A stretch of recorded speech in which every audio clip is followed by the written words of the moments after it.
민주주의 회복력을 전 세계에 드높이 보여준 국민 여러분께 거듭 감사드립니다. 이승만 이후 처음으로 국회는 국민께 드리는 감사문을 채택했습니다.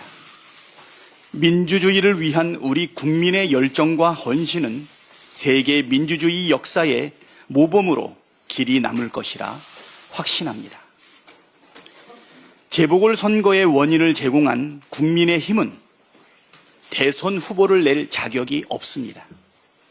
윤석열 파면에 따른 대통령 보궐선거에 무려 4,949억 4,200만 원의 비용이 소요된다는 국회 예산정책처의 추계가 있습니다.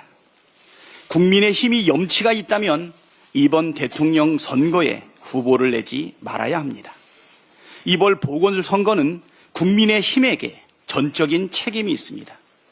국민의힘은 1호 당원 윤석열의 비상계엄 선포 이후 파면에 이르기까지 내내 윤석열을 비호하고 내란에 동조했습니다. 심지어 윤석열을 출당 등 징계조차 하지 않았습니다. 누가 봐도 명백한 내란 동조 정당이자 보궐선거에 가장 큰 책임이 있는 정당 아닙니까? 지난 21대 국회에서 재보궐선거 원인 제공에 대한 책임 및 제재 강화에 관한 법안이 모두 8건 발의됐는데 그중 7건이 국민의힘이 낸 것입니다. 자기 정당과 1호 당원의 잘못 때문에 치러지는 선거에 후보를 내지 않는 것이 국민에 대한 최소한의 도리입니다. 지난 대선 당시 윤석열의 선거법 위반 사건도 수사하고 기소해야 합니다. 윤석열이 선거법 위반으로 당선 무효형을 받기에 충분한 정황과 증거들이 차고 넘치게 쌓여 있습니다. 명태균의 불법 여론조작 부정선거 의혹, 공천 개입 등은 물론이고 강남의 불법 선거 사무실을 설치 운영했다는 의혹도 있습니다.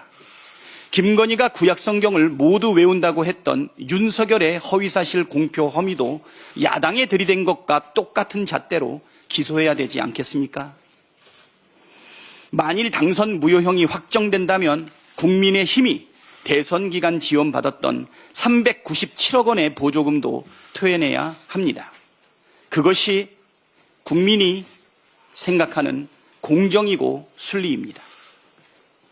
한덕수 총리는 헌법 수호와 내란 진압, 공정한 대선 관리라는 엄중한 책임을 다해야 합니다. 당장 헌법 수호를 위해 마흔역 재판관을 즉시 임명하십시오. 혹여라도 대통령 목 헌법재판관을 슬쩍 임명하려는 욕심은 버리십시오. 대통령 선거일을 바로 공고하고 정치 중립을 선언해야 합니다. 민생 추경 편성안을 즉시 편성해 국회와 협의에 나서야 합니다. 내란 관련 기록물 봉인을 금지하고 인사는 전면 중단해야 합니다. 대통령 기록 관장의 윤석열 정부 행정관 출신 인사가 낙점됐다는 사실이 알려지면서 내란 사태에 관련 증거인멸 의혹이 일고 있습니다. 내란에 대한 형사 재판이 진행되고 있는 만큼 관련한 기록물 봉인을 전면 금지할 것을 촉구합니다. 고위공직자 및 공공기관과 준정부기관, 기타 공공기관 인사도 새 정부 출범 때까지 전면 동결해야 합니다. 특히 윤석열 정부 출범에 관여하거나 정부에서 일한 인사들을 알박기, 낙가산 인사로 내려보내는 행위는 일전 중단되어야 합니다. 민주당은 채용 과정을 비롯한 인사 전반에 대해 철저하게 조사하고 부당 위법한 사례에 대해서는 채용에 관여한 모든 자들에게 책임을 묻겠습니다. 이상입니다. 다음은 김민석 최고위원의 발언이 있겠습니다. 국가 정상화의 길을 열어주신 국민 여러분께 감사드립니다. 상식과 원칙을 회복할 시간입니다. 윤석열 전 대통령은 승복과 사과 외에 무슨 할 말이 있습니까? 파면된 처지에 맞게 처신하기 바랍니다. 한덕수 권한대행을 비롯한 내각은 원칙적으로는 사퇴가 도리인 상황입니다.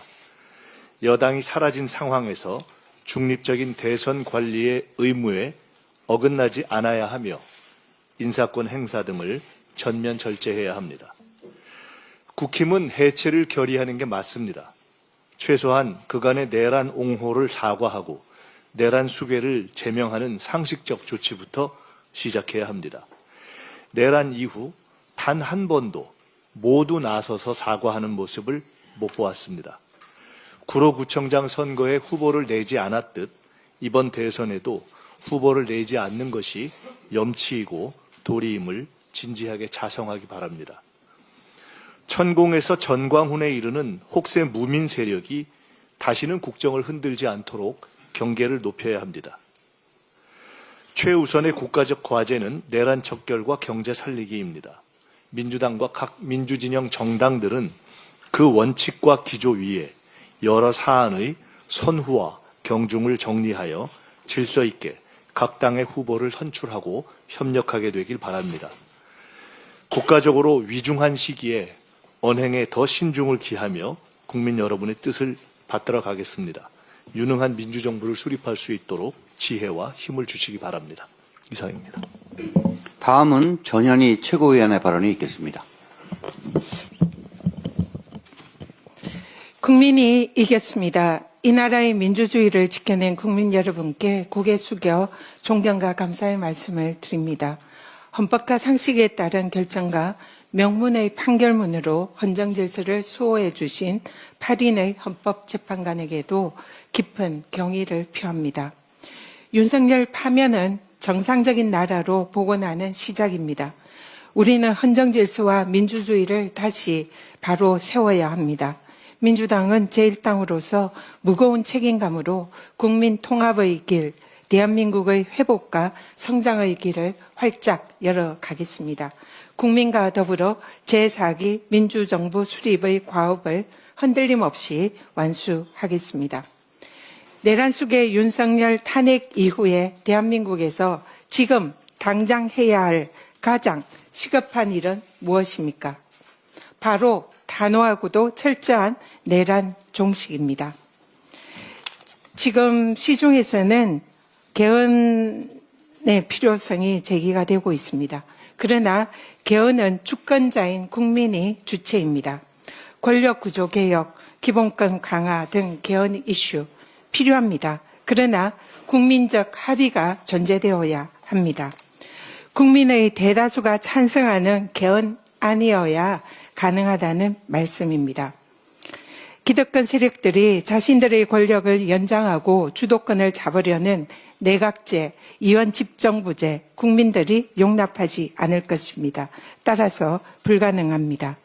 대통령의 책임 정치가 가능하고 국민들의 지지를 받는 4년 중임제 개헌안만이 우리가 논의해 볼 수 있을 것이다 생각합니다.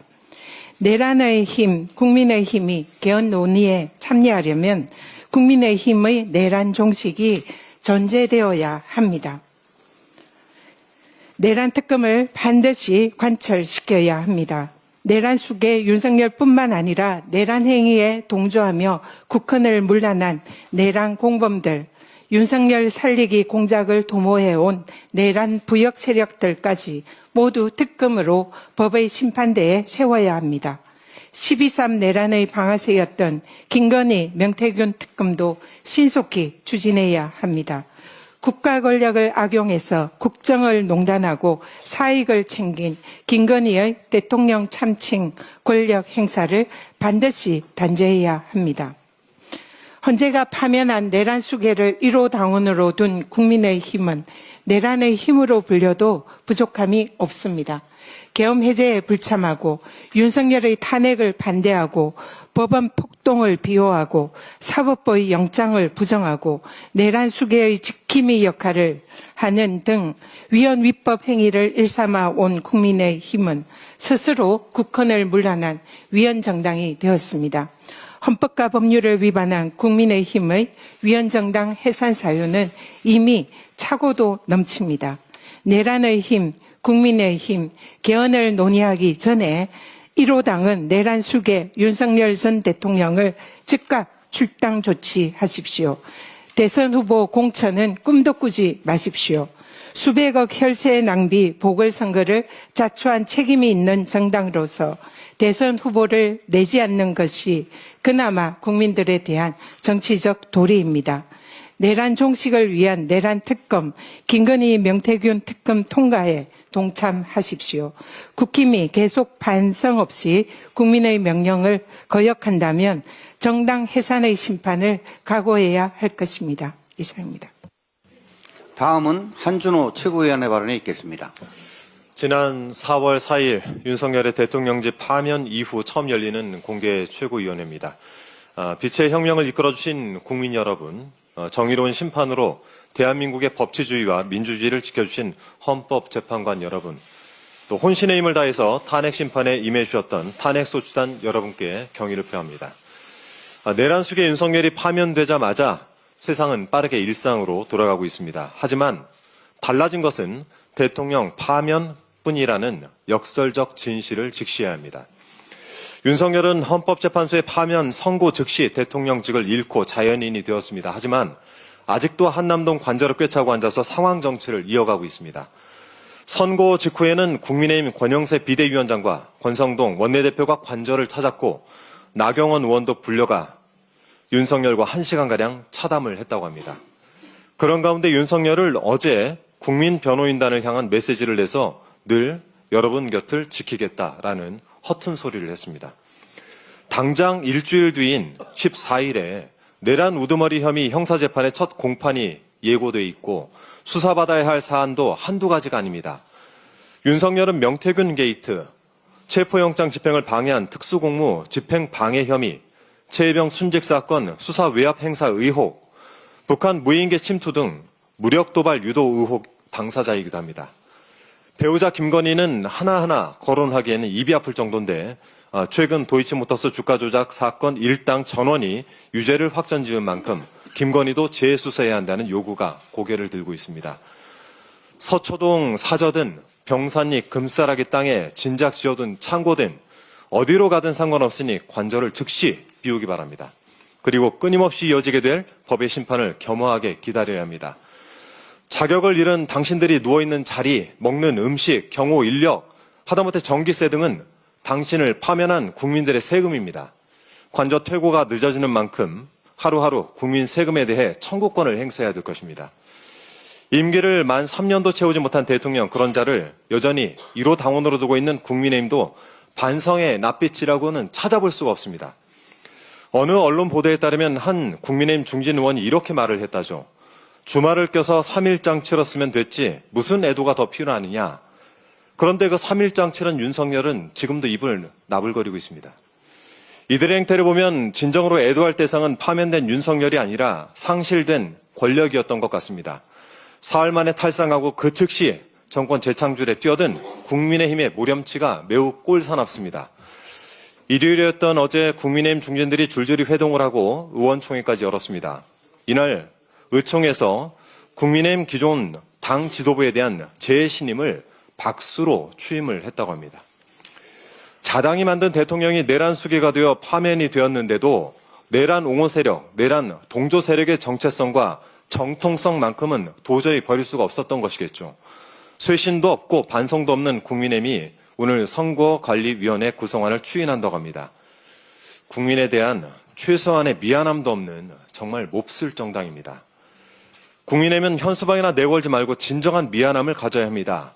이 파면 선거부터 오늘까지 그 짧은 시간 동안 국민의힘이 보여준 모습을 보면 아무래도 책임을 어떻게 다해야 되는지 잘 모르는 것 같아서 제가 가이드가 될 만한 내용들을 국민의힘이 좀 제안을 드리기 위해 영상을 준비했습니다. 영상을 먼저 보시죠. 탄핵이 되면 당으로서는 어떤 일이 생깁니까? 탄핵되면 그 탄핵당한 당은 자기 대선을 포기해야 됩니다. 그거는 막을 수가 없습니다. 분위기를 국민 여론을 그래 몰고 가고 그 당시에 보수 우파진영 언론도 전부 그런 식으로 다 넘어가 버렸는데 어떻게 선거가 되겠습니까? 그 정권을 혼납하는 거지. 당이 없어지는 거지. 한 번 더 그러면. 한 번 더 그러면 당이 없어지는 거지. 좀 가이드라인이 됐습니까? 이 가뭄에 콩나듯이 옳은 말을 하는 홍준표 대구시장이 작년 9월 10일 자신의 유튜브 채널에 올렸던 영상입니다. 책임은 저 영상처럼 지는 겁니다.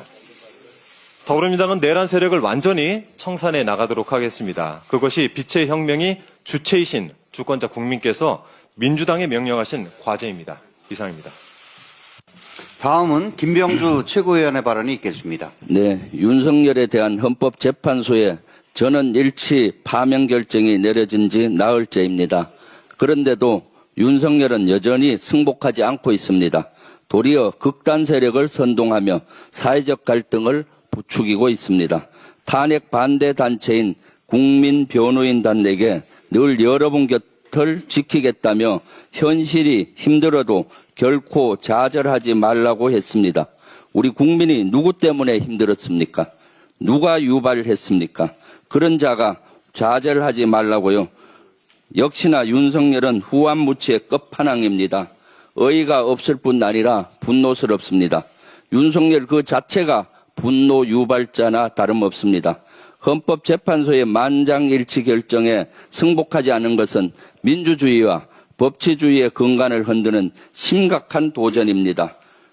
수사기관에 촉구합니다. 윤석열의 재구속을 포함한 법적 조치를 서둘러 주십시오. 국정 안정을 위한 가장 빠르고 유일한 길은 윤석열 재구속뿐입니다. 이런 가운데 국민의힘마저 염치를 팔아먹었습니다. 국민의힘 지도부는 내란 속의 윤석열을 찾아가 머리를 조아리고 대선 승리를 다짐했습니다. 무슨 염치로 대선 출마와 승리를 운운합니까? 그럴 자격이 있습니까? 이번 대선의 귀책 사유가 누구에게 있습니까? 이처럼 국민의힘은 내란 세력을 옹호하며 여전히 국민을 기만하고 있습니다. 윤석열 파면 직후 국민께 진심으로 사과드린다고 했던 권영세 비대위원장의 발언은 결국 양두구육에 불과했던 셈입니까? 우리 국민은 그동안 국민의힘의 형태를 똑똑히 지켜봤습니다. 12.3 내란의 밤, 탄핵 소추안 표결, 내란 세력 옹호와 헌법재판소 흔들기 등 모든 과정을 또렷하게 기억하고 있습니다. 그런 국민의힘이 대선 승리를 운운합니다. 어이도 없고 화가 납니다. 손바닥으로 하늘을 가릴 수는 없습니다. 내란 정당에게 남은 미래는 국민의 냉엄한 심판입니다. 먼저 국민 앞에 진정성 있게 사과하십시오. 내란 세력은 물론 극단주의 폭력 세력과의 완전한 결별을 선언하십시오. 그렇지 않으면 우리 국민이 국민의 힘을 해산시킬 것입니다. 끝으로 한마디 더 하겠습니다. 우원식 국회의장이 개헌을 언급했습니다.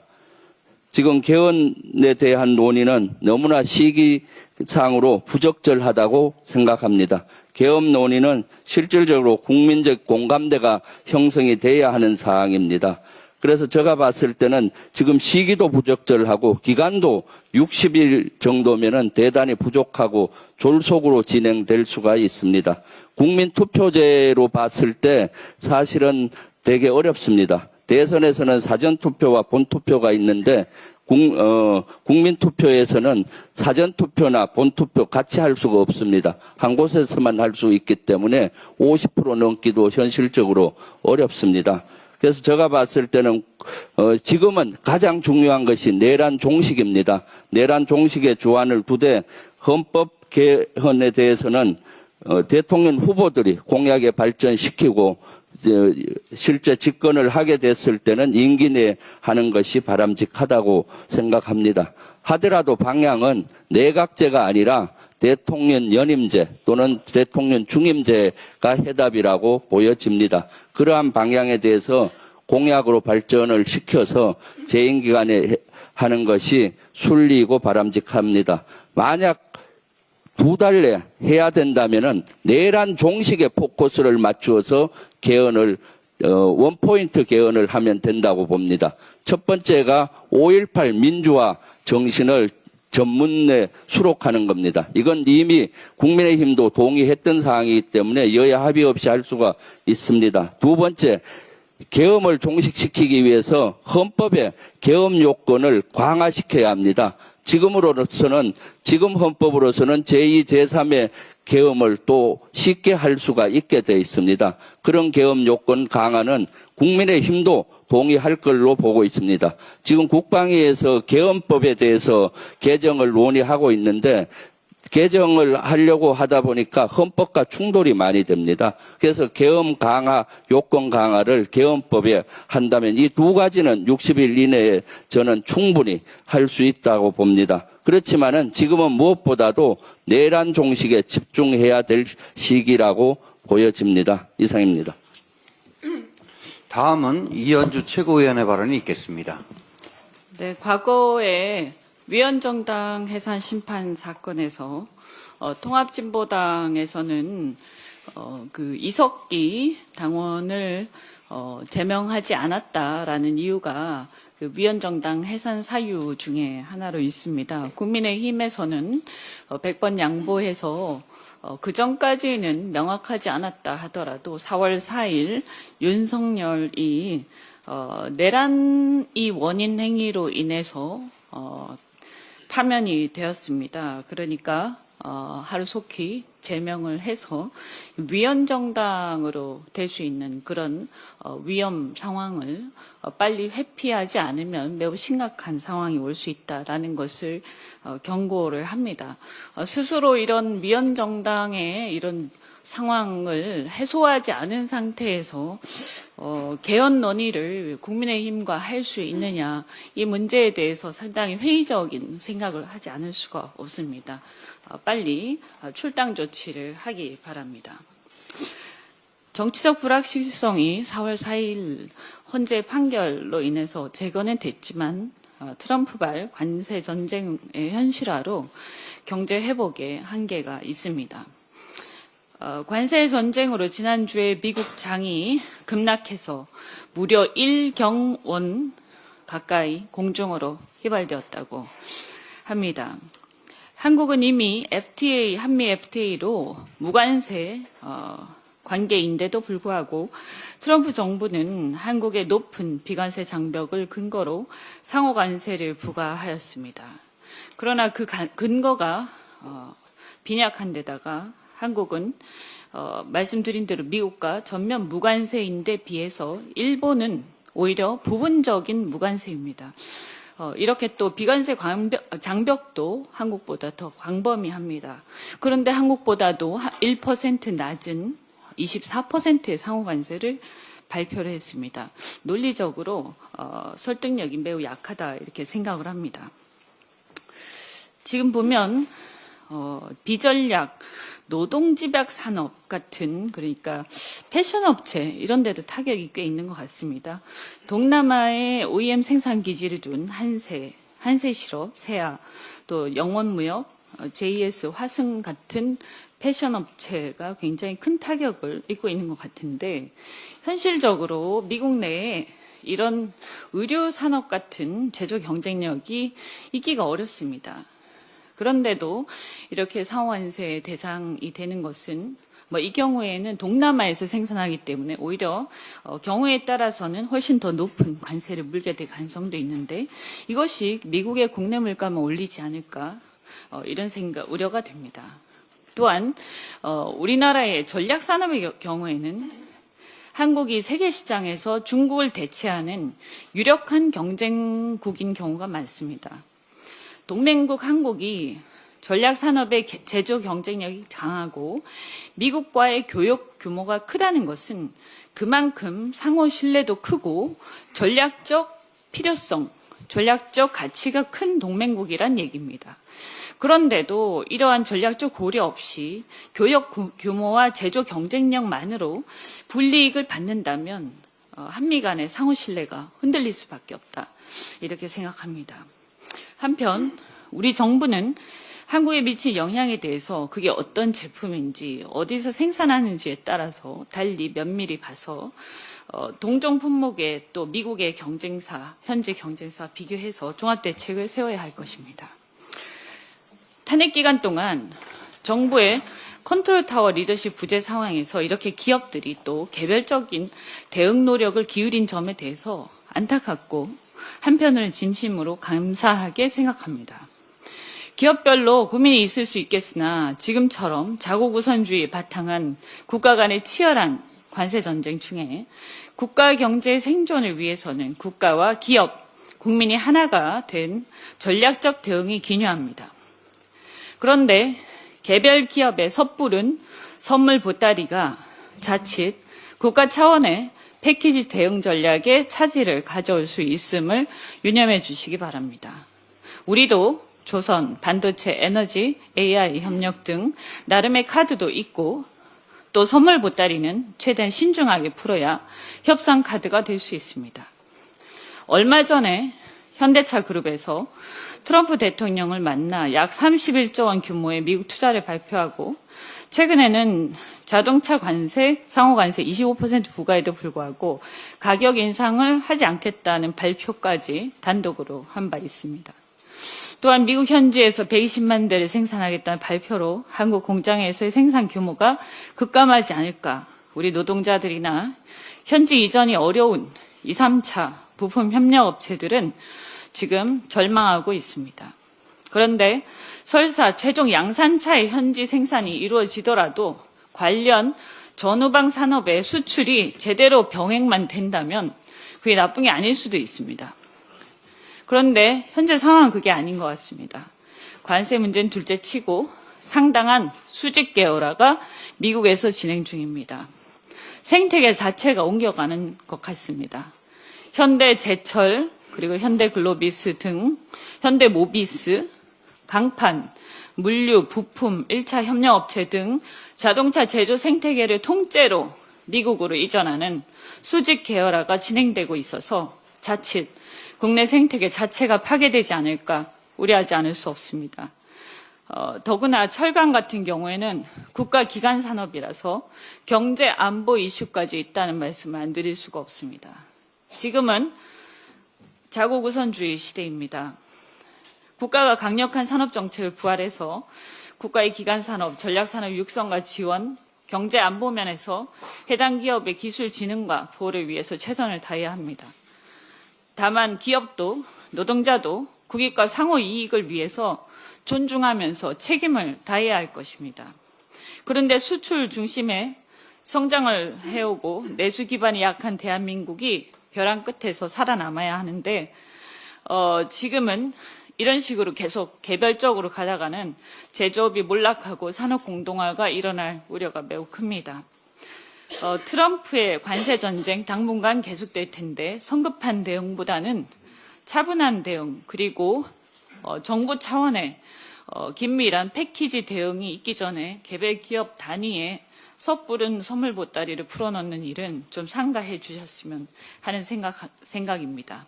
다시 한번 촉구합니다. 국회 차원의 통상특위를 빨리 구성해야 합니다.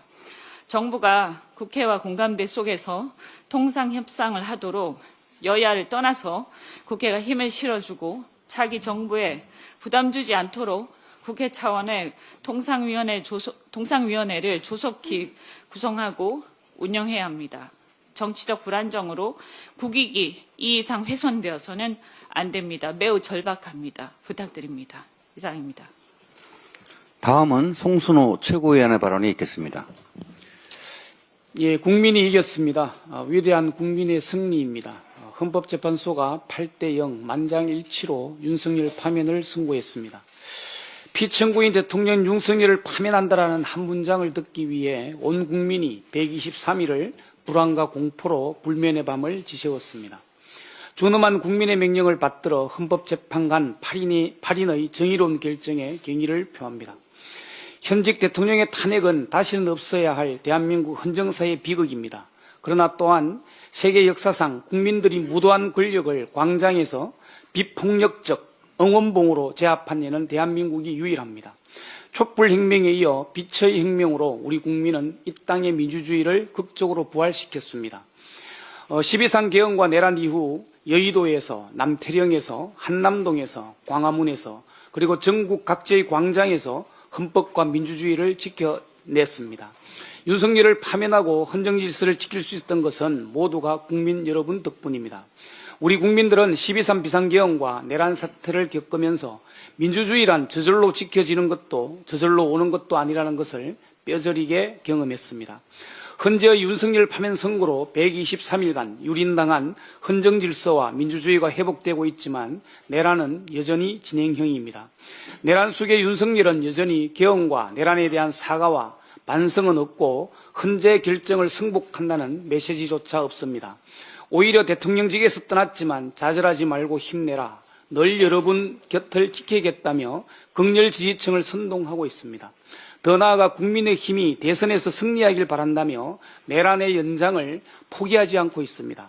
내란 세력들은 여전히 헌재의 결정을 승복할 수 없다. 국민 저항권을 발동해야 한다. 윤석열 대통령을 다시 찾아와야 한다는 주장을 하고 있습니다. 이는 헌재 결정에 대한 불복이며 명백한 내란 선동입니다. 우리는 내란 종식을 위해 잠시도 멈출 수 없고 흔들려서도 안 됩니다.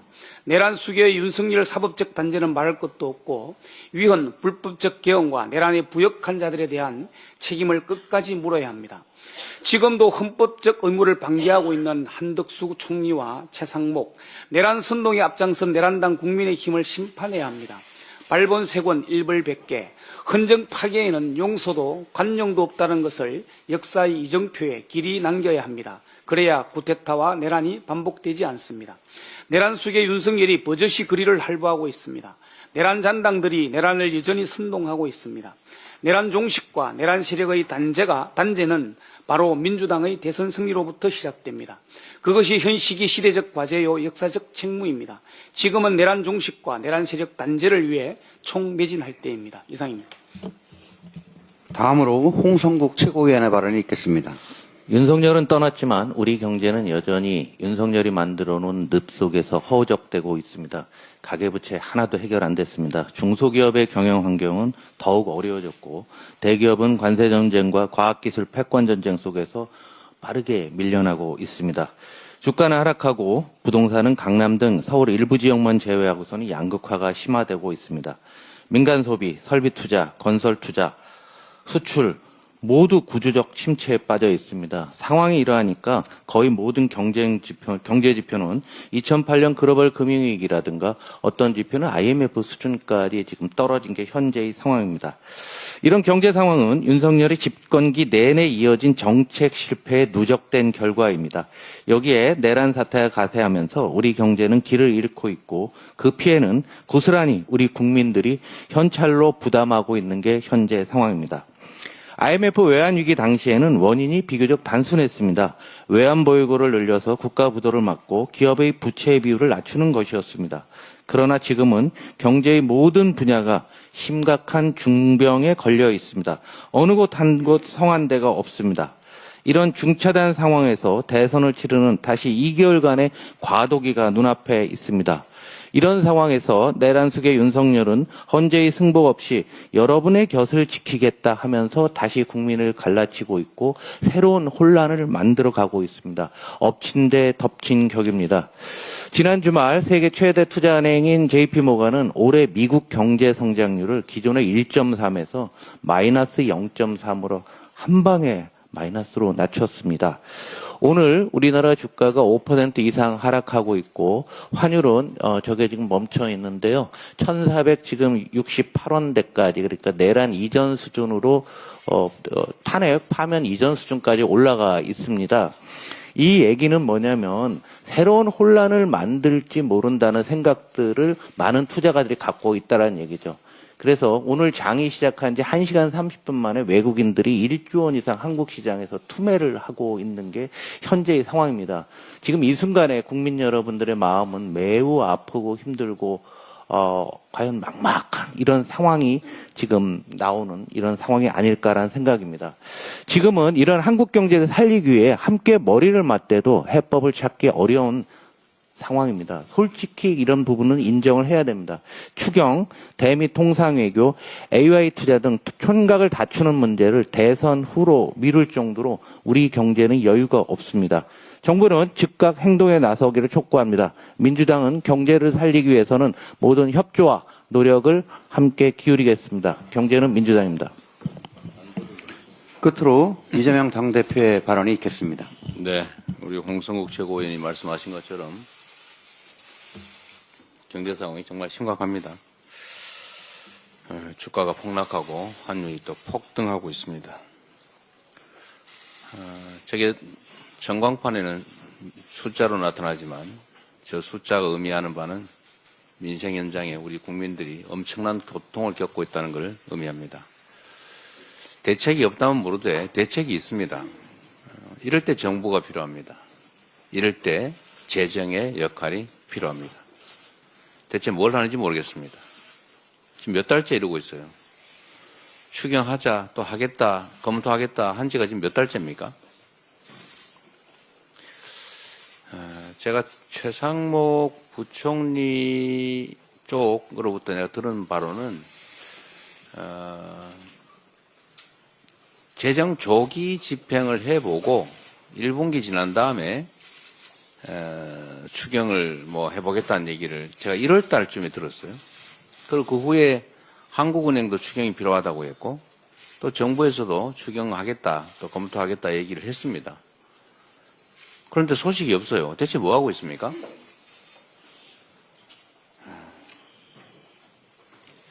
국민들의 고통에 대한 공감이 없는 거겠죠. 모르는 거겠죠. 그냥 숫자만 쳐다보니까 아무것도 아니겠죠. 또 국민의힘도 마찬가지입니다. 지금 전 세계가 미국의 자국 중심주의 통상 정책 때문에 경제적으로 심각한 상황을 맞고 있습니다. 우리 대한민국 경제도 말할 게 없죠. 정부가 대응을 못하면 국회라도 대응을 해야 됩니다. 국회에 통상 대응 특위라도 만들어서 의원 외교라도 하자.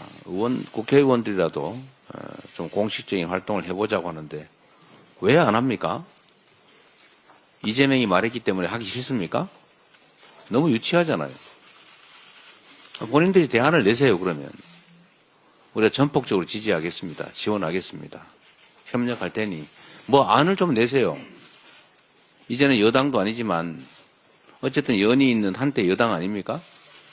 여전히 정부의 영향력이 있잖아요. 그러면 대책을 내십시오. 아니 대책은 내지 않고 우리가 하자면 무조건 반대하고 뭐 어쩌자는 거예요. 이 나라가 우리 국민의힘 정치인들의 놀이터입니까? 국민들이 저렇게 고통스러워하고 경제가 망가지는 거 보이지 않습니까? 정말 한심합니다. 아직도 반성을 안 하고 있어요. 지난 3년 동안 국민이 맡긴 권력과 국민이 낸 세금으로 대통령 놀이하고 권력 노름하다가 나라를 이렇게 망치고 국민들한테 쫓겨나고도 여전히 정신을 못 차리고 있어요. 지금 내란 수계 헌재에서 파면당했는데 그 내란 수계를 여전히 끌어안고 같이 가겠다는 겁니까? 왜 제재하지 않습니까? 혼이라도 내는 척 해야 될 거 아닙니까? 제명하시고 앞으로 반성해서 국민을 위한 정당이 되겠다고 하세요. 그래야 길이 열리지 않습니까? 그게 국민에게도 국가에게도 좋습니다. 본인들에게도 좋지요. 그냥 매달려서 어쩌자는 건지 정말로 이해가 안 됩니다. 개헌 얘기 지금 또 하고 있습니다. 제가 전에 말씀드렸습니다. 개헌 필요하죠. 대한민국은 이 5년 단임제라고 하는 이 기형적 제도 때문에 대통령이 취임한 직후부터 레임덕이 시작됩니다. 재평가받을 기회도 없기 때문에 국정의 안정성이 없어요. 그래서 4년 중임제로 바꾸자. 전 국민들이 다 공감하지 않습니까? 동의합니다. 필요하죠. 또 때만 되면 국민의힘도 한 얘기가 있습니다. 5.18 광주 정신, 광주 민주화 운동의 정신을 헌법 전문에 넣자. 몇 년째 말만 하고 있어요. 네, 이번에는 할 수 있겠죠. 그런데 문제는 지금은 정말 내란 종식이 먼저입니다. 국가체제를 유지하는데 시스템, 우리 모든 국민들이 공감한 민주주의 제도, 이 제도를 잘 유지, 발전시켜야 됩니다. 그런데 군사 쿠데타를 통해서 국가 권력의 최고 정점에 있는 대통령이 국민을 향해서 총뿌리를 겨누고 대한민국의 헌정 질서를 통째로 파괴했습니다. 민주주의를 위협했죠. 국민들의 힘으로 간신히 복구하는 중입니다. 민주주의 파괴를 막는 것이 중요합니다. 민주주의 발전시키는 것도 중요합니다. 그러나 지금 당장은 민주주의의 파괴를 막는 것이 훨씬 더 긴급하고 중요합니다. 우선은 내란 종식에 좀 집중해 줬으면 좋겠다는 생각이 듭니다. 개헌으로 적당히 넘어가려는 생각을 국민의힘이 하지 않기를 바랍니다. 개헌해야지요. 그런데 문제는 이제 국민투표법이라고 하는 장애물이 있습니다. 지금 현재 국민투표법상으로 사전투표가 허용되지 않기 때문에 동시에 이 개헌을 하려면 헌법 개정안에 대해서는 본투표일에만 할 수 있고 사전투표하는 사람은 사전투표장에서 개헌투표를 할 수가 없습니다. 그렇게 되면 과반수가 안 될 가능성이 매우 높죠. 그러면 국민투표법을 개정해야 되는데 이게 또 시한이 있어요. 거의 이번 주 안에 처리가 되지 않으면 실질적으로 60일 안에 대선과 동시에 개헌을 하기가 물리적으로 불가능하다고 합니다. 최선을 다해서 국민투표법 개정을 해보도록 노력하겠습니다. 만약에 국민투표법이 신속하게 합의돼서 개정이 되고 시행이 된다면 개헌이 물리적으로는 가능하게 되겠죠. 그런데 이 개헌 문제를 가지고 일부 정치 세력들이 기대하는 것처럼 논점을 흐리고 내란의 문제를 이 개헌 문제로 덮으려고 하는 그런 시도를 하면 안 되겠습니다. 그러나 5.18 정신, 광주 정신을 헌법 전문에 게재하는 문제, 또 계엄을 요건을 강화해서 함부로 남용해서 친위 군사 쿠데타를 할 수 없게 하는 것, 이거는 국민의힘도 반대하지 않을 거라고 봅니다. 광주 5.18 정신 역시 권력자들에 의한 친위 쿠데타를 역사적으로 경험한 우리 국민들이 그 현장에서 싸워서 이겨낸 그야말로 민주주의의 핵심 정신이라고 하겠습니다. 5.18 민주화 운동에 관한 5.18 정신 그리고 계엄 요건 강화 정도는 국민투표법이 개정이 돼서 현실적으로 개헌이 가능하다면 곧바로 처리할 수 있을 것 같습니다. 내란 종식, 내란 극복을 지금 당장 중요한 과제로 추진한다는 측면에서 할 수 있는 일이라고 생각됩니다.